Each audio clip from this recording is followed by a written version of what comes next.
अस्सलाम वालेकुम to all the students.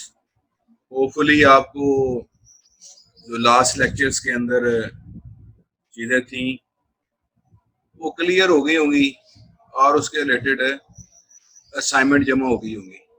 अच्छा जी, अच्छा अगला जो एल्गोरिथम है वो है हमारे पास राउंड रॉबिन एल्गोरिथम। अच्छा, राउंड रॉबिन क्या होता है? राउंड के लफ्ज से आप याद रखें इसको, राउंड करना।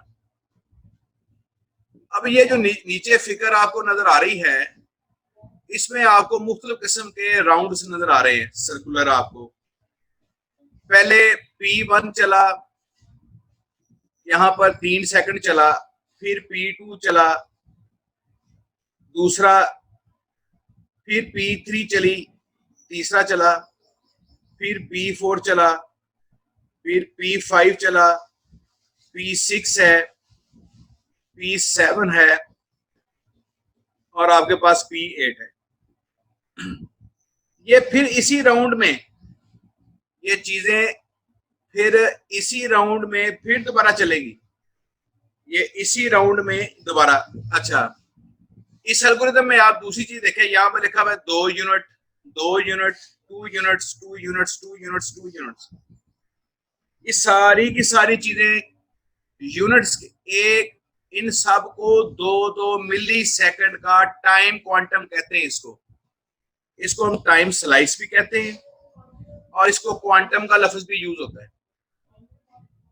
P1 को भी 2 सेकंड मिलेंगे, P2 को भी 2 सेकंड मिलेंगे, P3 को भी मिलेंगे, P4 को भी मिलेंगे, P5 को भी मिलेंगे, P6 को भी, 7 को भी, 8 को भी। सॉरी,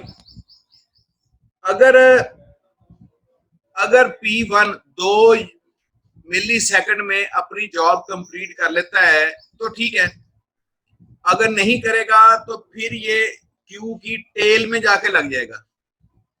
जो लाइन बनी हुई है ये वहां से निकलेगा, लाइन के आखिर में जाके ये दोबारा लग जाएगा। अगर P2 इसको 4 यूनिट्स चाहिए, 4 यूनिट्स का क्या मतलब है कि इसको कितने राउंड लगेंगे? 2 राउंड्स। P1 को 3 यूनिट्स चाहिए तो इसका मतलब कितने राउंड्स लगेंगे? 2 राउंड्स।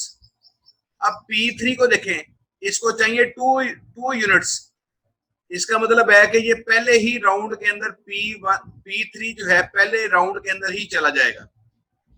P4 को देखें, इसको चाहिए 3 यूनिट्स, इसका मतलब इसको भी 2 यूनिट हैं तो इसका मतलब इसको 2 यूनिट्स इसको भी लगेंगे, 2 राउंड लगेंगे। P5 को भी 2 राउंड्स लगेंगे।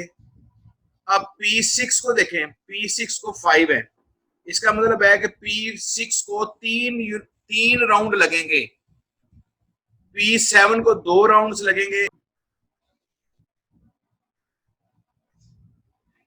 इसकी एग्जांपल देखते हैं। अब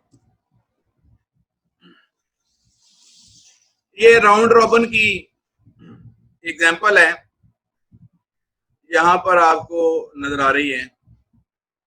ये प्रोसेस, ये करंट प्रोसेस है और ये नेक्स्ट प्रोसेस है।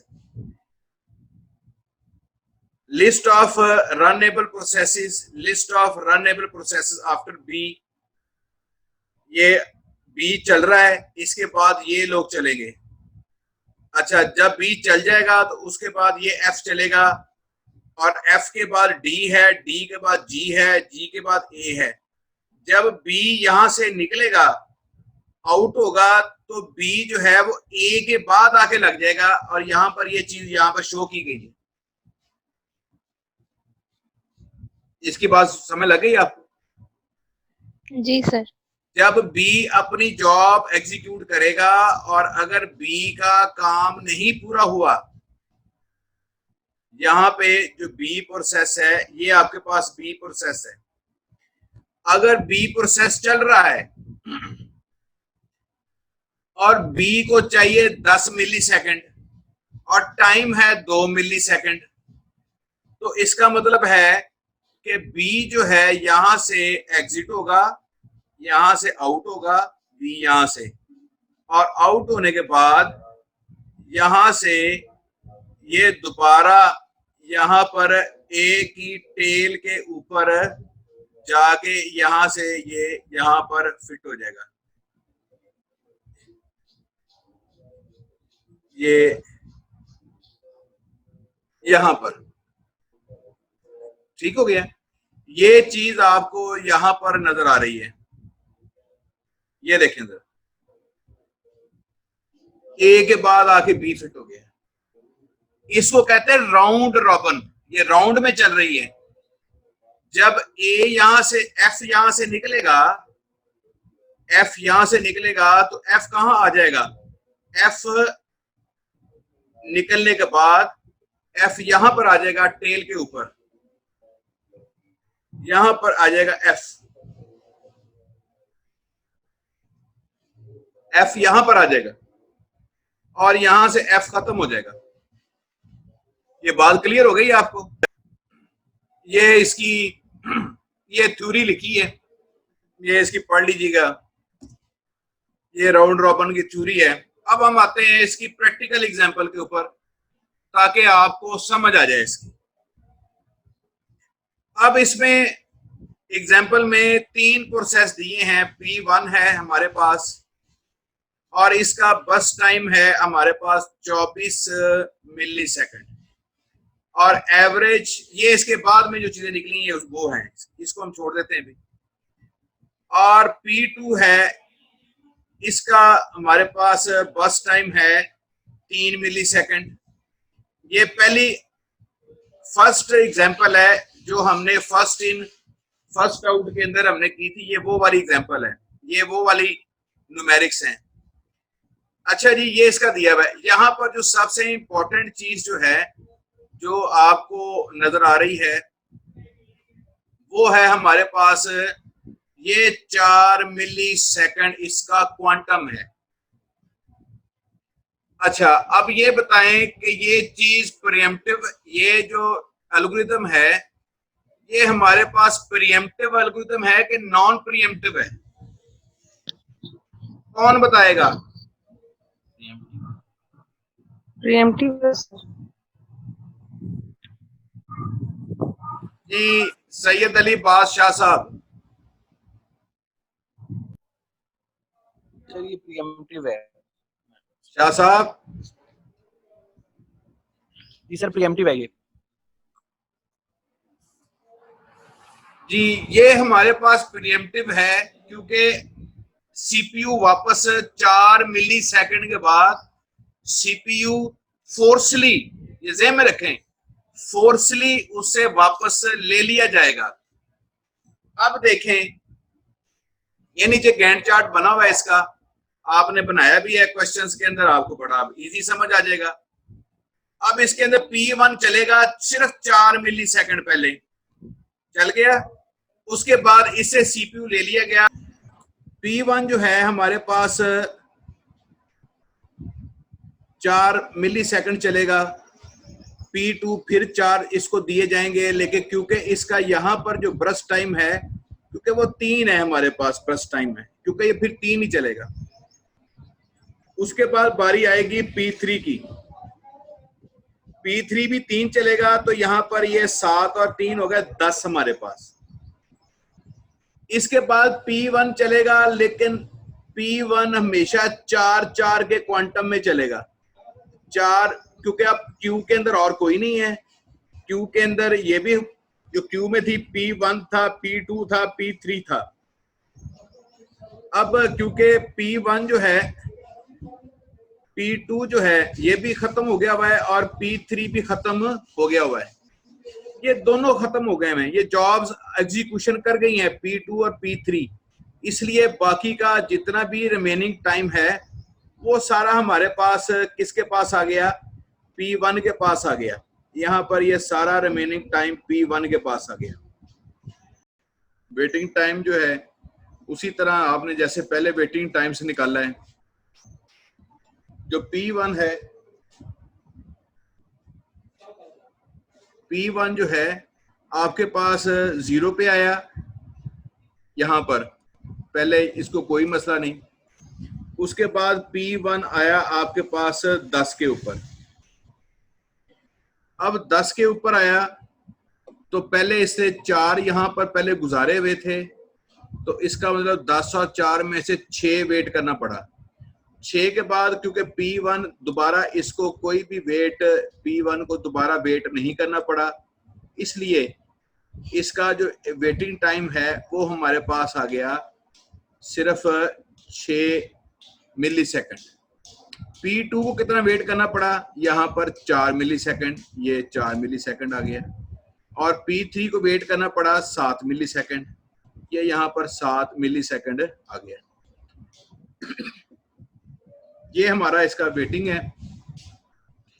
यहाँ पर टर्न अराउंड टाइम जी 6 कैसे वेटिंग टाइम है सर, ये बता दें। किस चीज का बेटा? सर ये वेटिंग टाइम 6 कैसे आया P1 का? P1 ये बताया, पहले P1 आया 0 पे, इसको कोई वेट नहीं करना पड़ा। बात क्लियर हो गई इतनी? जी सर, ठीक हो गया। P1 आया 0 पे तो इसको कोई वेट तो नहीं करना पड़ा ना इसको। जी सर। अब P1 कितने पे आया दोबारा? 10 पे। 10 पे आया ना यहाँ पर। जी सर। तो 4 तो टाइम गुजार चुका था। जी सर, 6 रह गए। 4 और 10 में, अब 10 पे आया, 4 पे छोड़ा इसने। 4 और 10 के दरमियान में जो डिफरेंस है वो कितना है हमारे पास? 6। अब इसके बाद 10 के बाद किसके पास है सारा सीपीयू? किसके पास है? 1 के पास। 1 के पास है। इसको दोबारा तो नहीं वेट करना पड़ रहा। जी सर। तो टोटल वेट कितना हो गया? जी सर, 6 ही हो गया। ठीक, समझ आ गया। टोटल वेट 6 हो गया। एक मिनट जरा।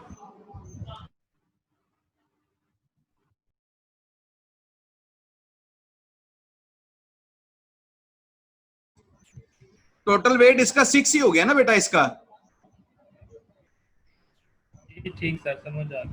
हाँ, आगे फिर और मिसाल आएगी तो फिर कोई समझ नहीं होगी तो आप फिर में से समझ लीजिएगा इसका। जी सही है।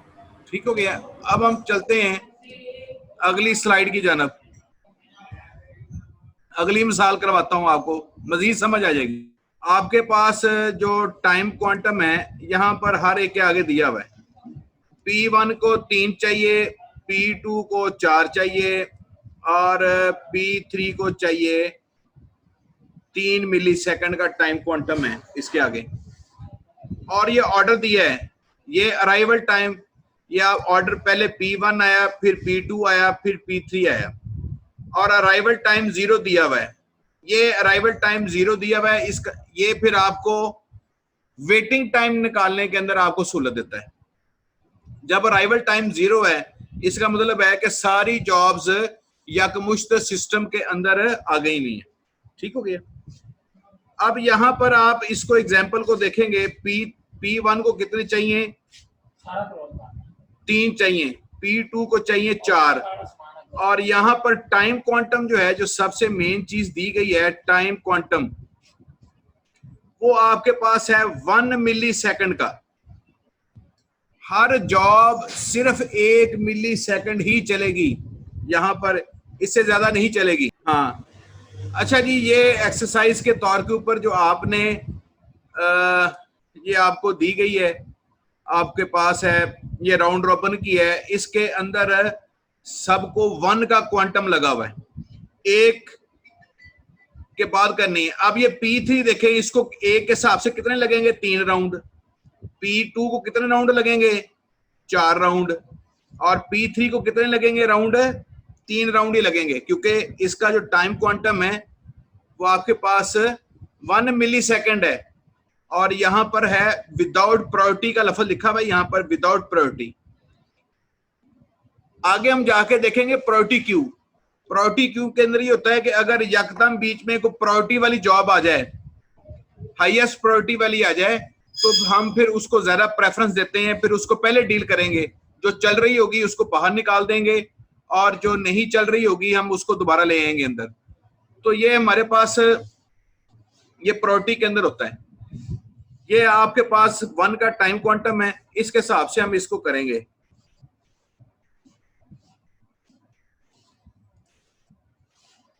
अब ये क्वेश्चन देखें जरा, ये क्वेश्चन दिया गया है आपके पास, स्क्रीन के ऊपर नजर आ रहा है।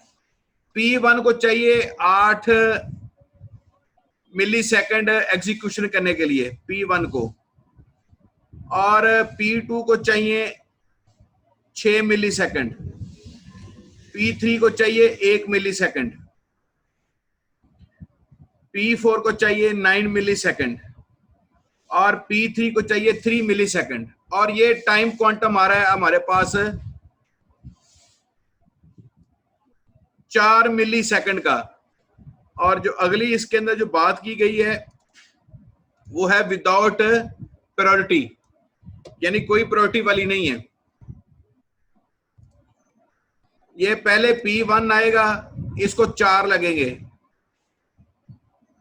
अच्छा जी, ये इसके अंदर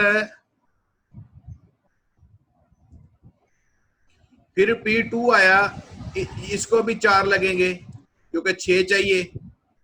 फिर P3 आया, P3 आएगा तो इसको कितने चाहिए? 1 चाहिए। ये 8 से ये कितना चला गया नीचे से? 8 से यहां पर 9, ठीक हो गया, क्योंकि इसको चाहिए था सिर्फ 1 चाहिए था P3। अब P4 आएगा तो P4 भी 4 का क्वांटम है, तो 9 और 4 13, ये इसके 4 लग गए। 4 लग गए तो इसका मतलब है कि इसके पीछे कितने बाकी रह गए? हमारे पास यहां पर 5 बाकी रह गए। हमारे पास 5 इसके बाकी रह गए। इसके कितने बाकी रह गए? 2। और इसके कितने बाकी रह गए? यहां पर 4 बाकी रह गए। ठीक हो गया। इसके बाद जब हमारे पास उसके बाद P5 आएगा, P5 को चाहिए थे 3, तो यहां पर P5 को लगेंगे 3, 13 और ये 3 16, ठीक हो गया।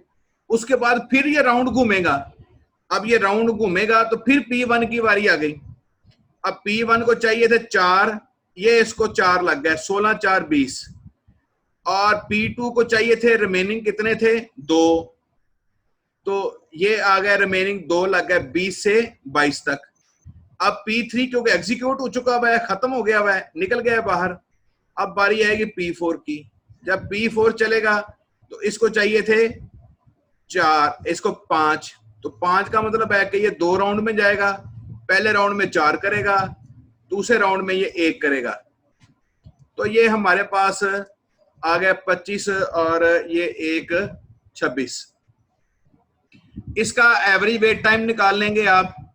अब एवरेज वेट टाइम कैसे निकलेगा इसका? बहुत इजी है, इसका कोई इसके अंदर इतना मसला नहीं है। P जो है 0, वो आपके पास 0 पे आया।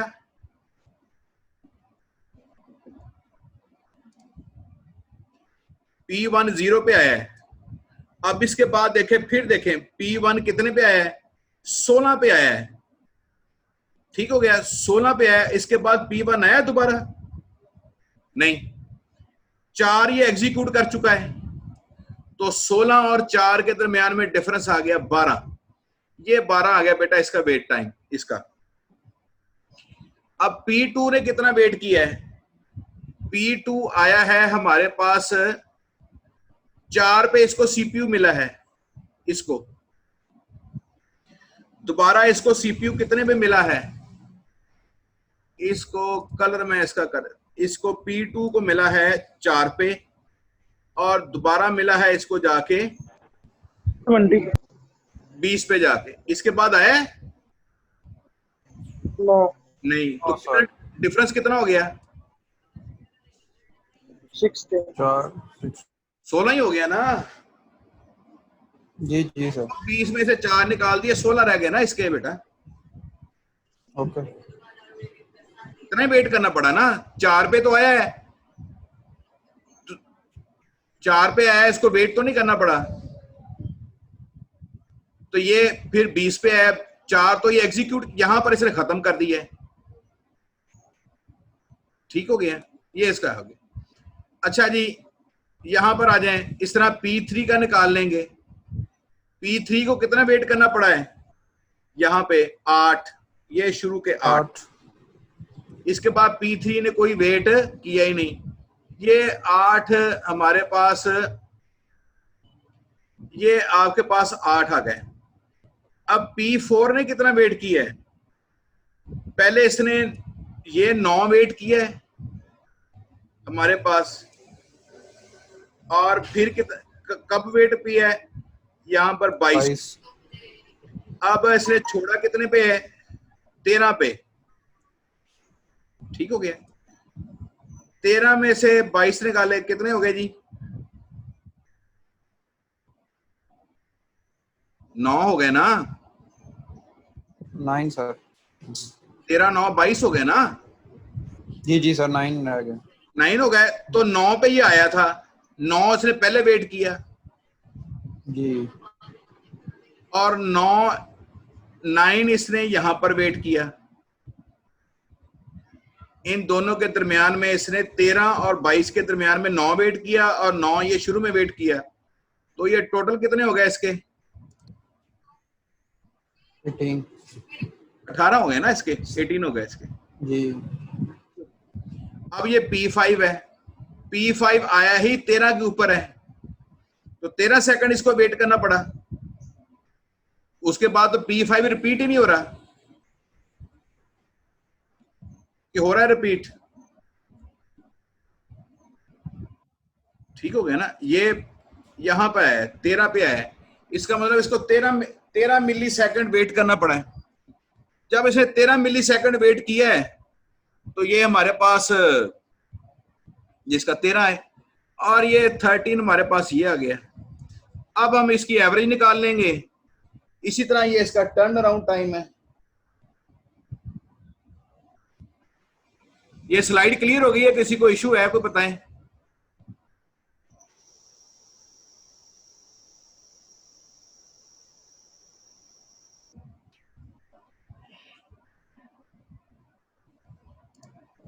कोई इशू है इसके अंदर? सर ये P4 18 कैसे हुआ है? P4 देखे ना, शुरू में 9 पे आया है, जी। तो पहले इसने 9 नहीं वेट किया, 9 सेकंड, ये वाला, ये देखे ना, ये वाला जो है, ये मैं कलर दूसरा लगा देता हूं।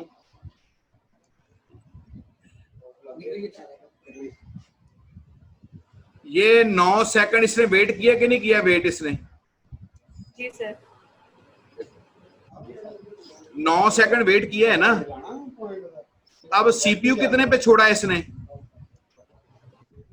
13 पे छोड़ा है, 13 पे। जी। और दोबारा इसको कितने में मिला है?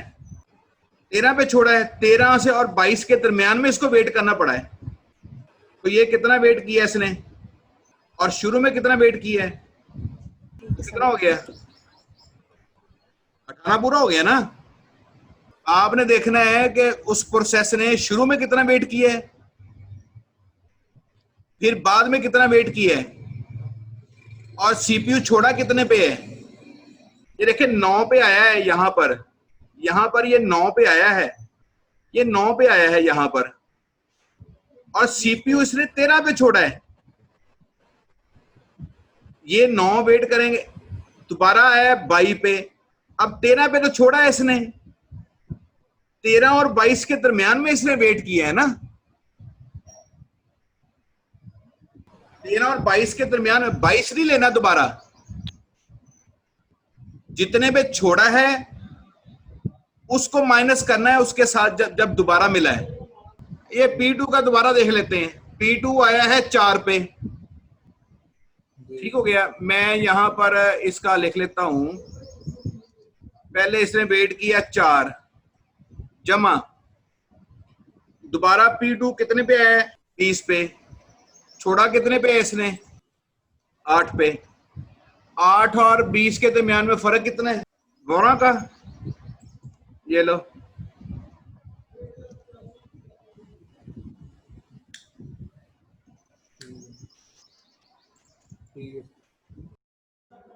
अच्छा जी, ये आपके पास ये एक और एग्जांपल दी हुई है, और इसके अंदर भी आपके पास टाइम क्वांटम जो है वो आपके पास 4 मिली सेकंड का टाइम क्वांटम आपके पास दिया गया है। ठीक हो गया। और यहाँ पर अराइवल टाइम जो है वो आपके पास 0 है।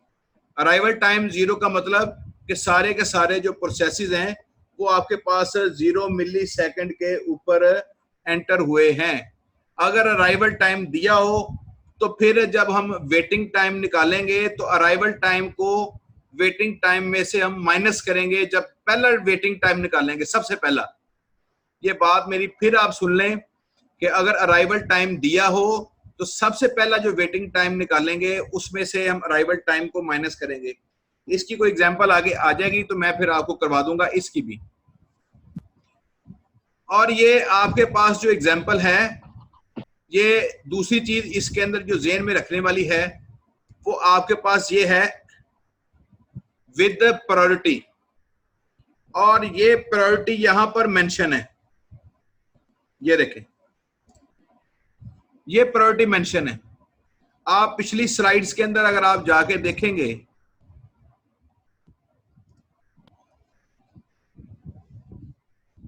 तो यहां पर लिखा हुआ है विदाउट प्रायोरिटी, जबकि इस एग्जाम्पल के अंदर, इस क्वेश्चन के अंदर विद प्रायोरिटी लगी हुई है। और अगर प्रायोरिटी लगी हुई है तो फिर हम अराइवल टाइम के हिसाब से नहीं देखेंगे इसको। अराइवल टाइम 0 है सबका। अच्छा, ये भी है इसके अंदर, अराइवल टाइम दिया हो, प्रायोरिटी दी हो, फिर सिनेरियो और बनता है। यहां पर अराइवल टाइम क्योंकि सबका 0 है, विद प्रायोरिटी है। अब ऐसी सिचुएशन को कैसे हैंडल करते हैं ये हम इस एग्जाम्पल के अंदर देखते हैं।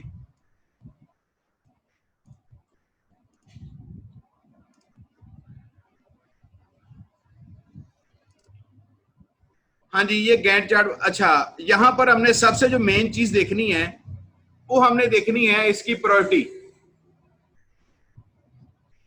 पिछली स्लाइड में अगर हम देखें जरा,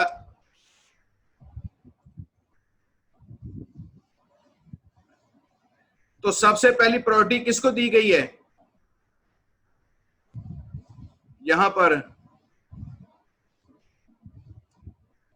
पहले P2 की प्रायोरिटी है, P3 की प्रायोरिटी है और P4 की है। यहां पर एक बात आपने ज़हन में रखनी है, अगर दो चीजों की प्रायोरिटी एक जैसी हो, जैसे P3 की प्रायोरिटी और P4 की प्रायोरिटी एक जैसी है, तो हम पहले P3 को चलाएंगे फिर P4 को चलाएंगे। ये बात आपने ज़हन के अंदर रखनी है। दो चीजों की प्रायोरिटी एक जैसी हो तो फिर हम प्रोसेस के हिसाब से चलाते हैं। इसके बाद किसकी प्रायोरिटी है? हमारे पास P5 की प्रायोरिटी है और इसके बाद P4 की प्रायोरिटी है। इन्हीं प्रायोरिटी के साथ हिसाब से जो नेक्स्ट एग्जांपल है वो सेट की गई है। हमने इसी प्रायोरिटी के हिसाब से इस एग्जांपल को सेट कर लिया। ये देखें जरा, ये हमने इस प्रायोरिटी के हिसाब से हमने उसको असेंडिंग हालत में लगा लिया यहाँ पर। और यहाँ पर देखें P2 पहले आ रहा है, P3 आ रहा है, P3 आ रहा है, P4 आ रहा है, P5 आ रहा है और P1 है। ये चीजें एडजस्ट की गई हैं किसके हिसाब से? ये चीजें एडजस्ट की गई हैं इनकी प्रायोरिटीज के हिसाब से। ये इनकी प्रायोरिटी के हिसाब से हैं। यहाँ पर जो तरतीब है वो प्रायोरिटी के हिसाब से आपको नजर आ रही है। यहाँ पर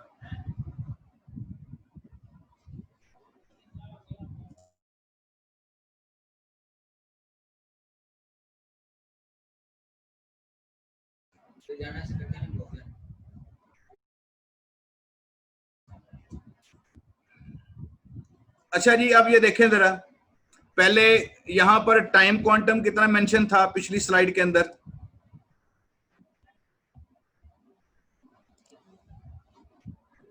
टाइम क्वांटम था हमारे पास 4 मिली सेकंड का। तो यहां पर ये गैंट चार्ट बनेगा। पहले P2 चलेगा, 4 सेकंड चला, इसको चाहिए थे 6, P2 को चाहिए थे 6 चाहिए थे, 4 चला। अब P1 को कितने चाहिए? 1। तो ये चलेगा जी 4 से लेके 5 तक चलेगा यहां पर। इसके बाद P4 चलेगा। P4 जो है हम इसको चाहिए थे 9, इसका मतलब है कि ये राउंड में जाएगा। अब P4 जो है पहले राउंड में 4 चलेगा, तो 5 और 4 हो गए 9। अब इसके बाद P5 चलेगा। P5 को चाहिए थे 3, तो 4 और 3 कितने हो गए 12। इसके बाद इसको चाहिए थे 8, इसका मतलब 8 का मतलब ये 2 राउंड में चलेगा।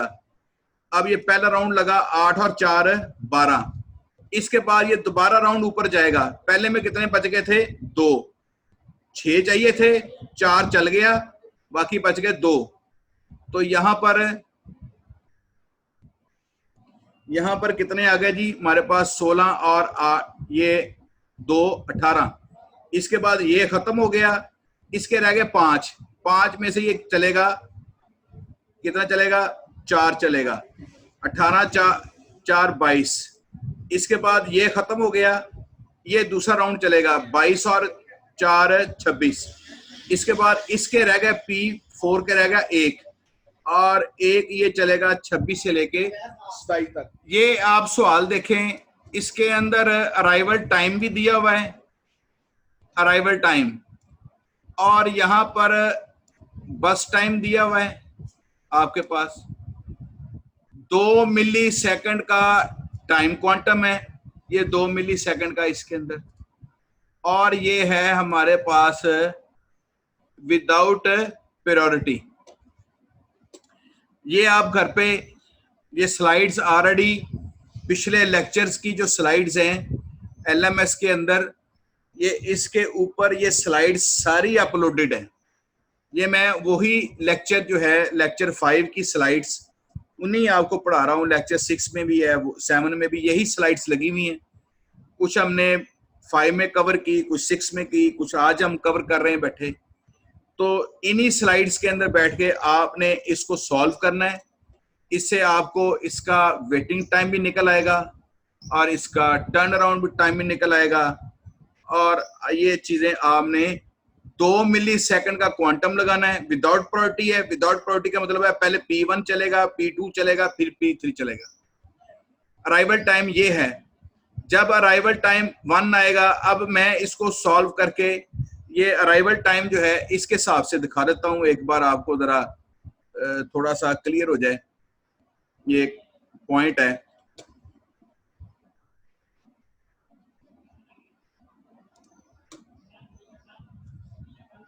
ये आपके पास गैंट चार्ट बनेगा। इसके अंदर पहला प्रोसेस आएगा आपके पास P1, और P1 आया हमारे पास यहां पर 0 पे, और इसको टाइम चाहिए था 3, लेकिन 3 टाइम चाहिए था, लेकिन क्योंकि क्वांटम जो है हमारे पास कितना है 2 का है क्वांटम, तो ये मैक्सिमम 2 चलेगा। 2 चलेगा तो इसका मतलब यहां पर आपने लिख लेना है कि 1 बाकी है पहले राउंड में। यहां पर आपने ऐसे लिख लेना है, मैं ऐसे ही लिखता हूं साइड के ऊपर। ये हमारे पास चला P1, ठीक हो गया। अब आया P2 आया। अब P2 आया 1 के ऊपर, ये 1 के ऊपर आया। अब ये क्योंकि विदाउट प्रायोरिटी है, हमने प्रायोरिटी नहीं देनी, जिसको CPU मिला है उसी के पास रहेगा। विदाउट प्रायोरिटी का मतलब जिसके पास CPU है उसी के पास रहेगा। अगर ये विद प्रायोरिटी होता तो हम फिर इसको देखते हैं कि उसकी प्रायोरिटी हाई है या लो है। अच्छा, अब यहां पर हम देखते हैं दूसरा, ये आया हमारे पास P2 आया।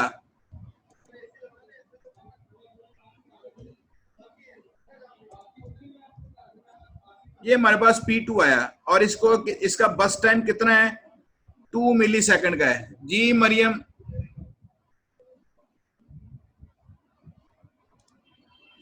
मरियम आरिफ। जी सर, ये गलती से हुआ।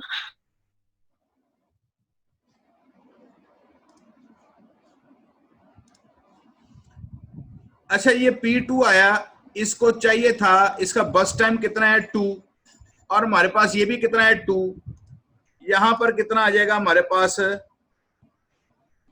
यहां पर हमारे पास आ जाएगा 4 और P2 यहां पर निकल गया, आउट हो गया। मैं यहां पर एक किस्म का क्रॉस लगा देता हूं कि ये अपनी जॉब कंप्लीट करके चला गया, क्योंकि 2 चाहिए थे इसको और 2 का क्वांटम है और 2 ही चाहिए थे इसको, इसका काम कोई नहीं बाकी रहा।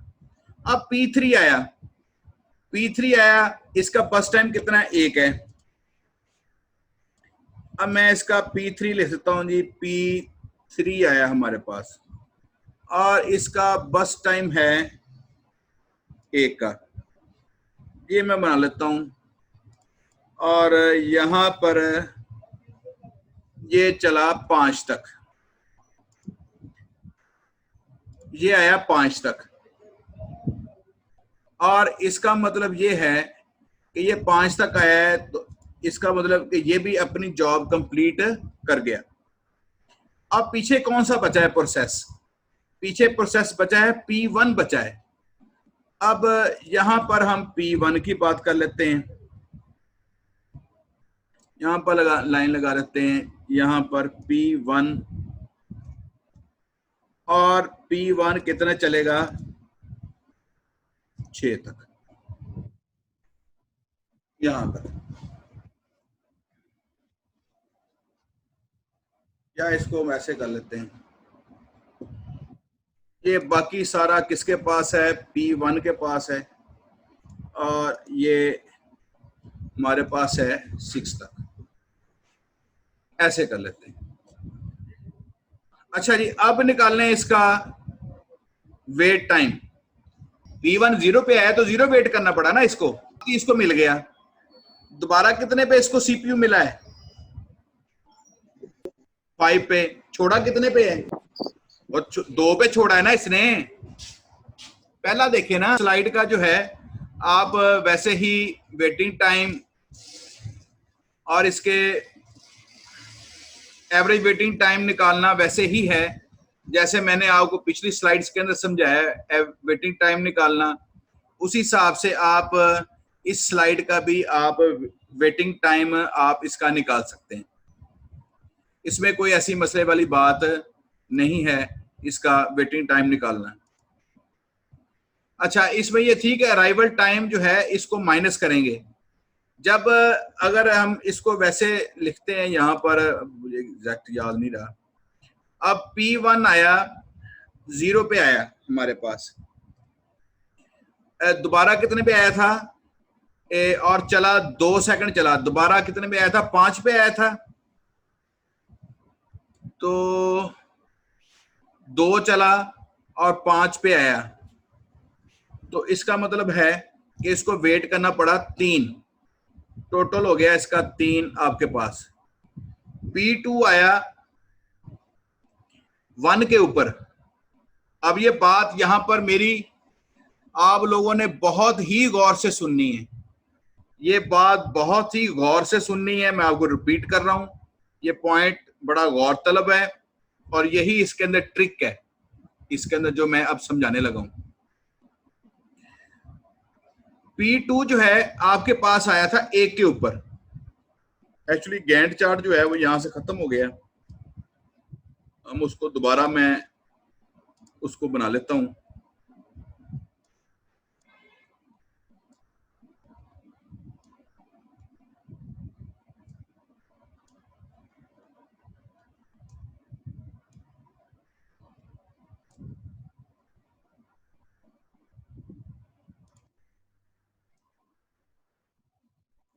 P1 आया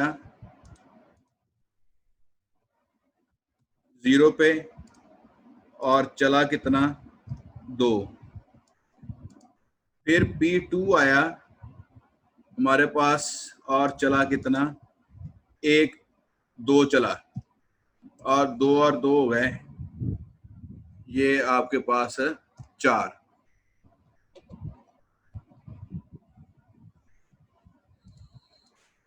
इसका 1 बच गया वापस, इसका बस टाइम ये इतना ही था, ये इसको क्रॉस कर दें। अब कौन सा चला आपके पास, P3। ये आपके पास 5 तक गया, 5 तक गया तो उसके बाद सिर्फ एक ही प्रोसेस चला रह गया पीछे, वो P1 था, P1, और ये खत्म हुआ 6 तक जाके। ये समझ लें हमारे पास कुछ नहीं है, इसको क्रॉस लगा देते हैं। अब आप देखें इस एग्जांपल के अंदर P1 आया 0 के ऊपर आया, ये 0 लिख दिया। उसके बाद P1 कितने पे आया हमारे पास? 5 पे। P1 हमारे पास आया 5 पे।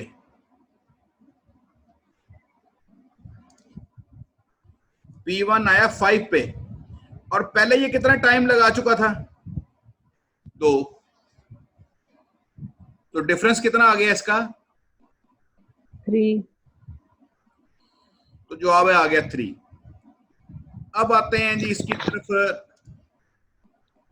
P2 की जानब। P2 कितने पे आया? 1। और इसको CPU कितने पे मिला है? वेट कितना करना पड़ा है इसको? तो 1 वेट करना पड़ेगा। यही बात इसके अंदर बहुत ज्यादा स्टूडेंट गलती कर जाते हैं। देखो आप आए हैं 2:15 पे, क्लास मिसाल है कि 2 बजे स्टार्ट हो गई, आप 2:15 पे आए हैं, 2:20 पे मैंने आपको अपनी तरफ बुलाया है, तो आपको कितना वेट करना पड़ा? 5 मिनट्स। जो स्टूडेंट 2 बजे आए हुए हैं, एक स्टूडेंट 2 बजे आया है, उसको मैंने 2:25 पे बुलाया है, उसको 25 सेकंड वेट करना, 25 मिनट्स वेट करना पड़ा। आप 2:15 पे आए हैं, मैं आपको 2:20 पे बुला लेता हूं, तो आपको तो 5 वेट करना पड़ा। यही स्टूडेंट यहीं पर गलती कर जाते हैं, यहीं पर इसी पॉइंट पे गलती कर जाते हैं। देखे P1 आया है 1 के ऊपर, P1 आया है, यहां पर बात गौर कर रखनी है, 1 के ऊपर आया है, और CPU मिला है इसको 2 के ऊपर। तो इसका मतलब इसको वेट कितना करना पड़ा? 1। यहां पर स्टूडेंट यहीं पर ये इसको 2 ही लिख देते हैं इसको, तो इसको शुरू में वेट करना पड़ा 1। इसके बाद P2 रिपीट नहीं हो रहा, एक प्रोसेस यहां पर 2 पे आ रहा है,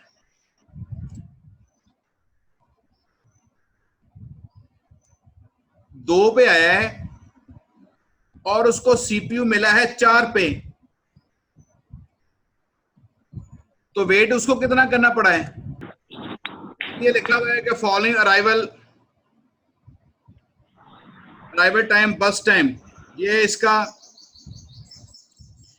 इनका बस टाइम दिया हुआ है, और ये इसका अराइवल टाइम दिया हुआ है। गैंट चार्ट बनाना है इसका, सबसे पहले उन्होंने ये बात की है कि गैंट चार्ट बनाएं, एवरेज वेटिंग टाइम निकालें हर एक का, यूजिंग ये एल्गोरिथम का नाम दिया हुआ है, और ये 11 रोल नंबर, माइक बंद करो।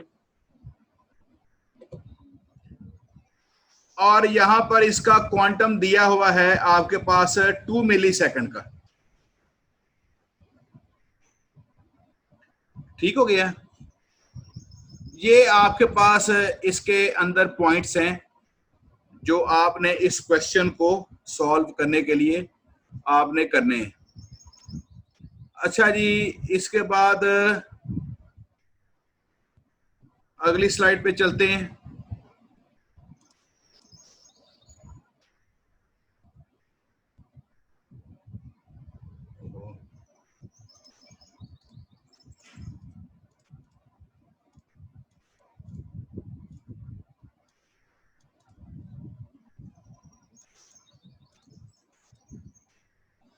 ये प्रायोरिटी स्केजुलिंग है, ये मैं इसका आपको इसकी वीडियो बना के भेज दूंगा।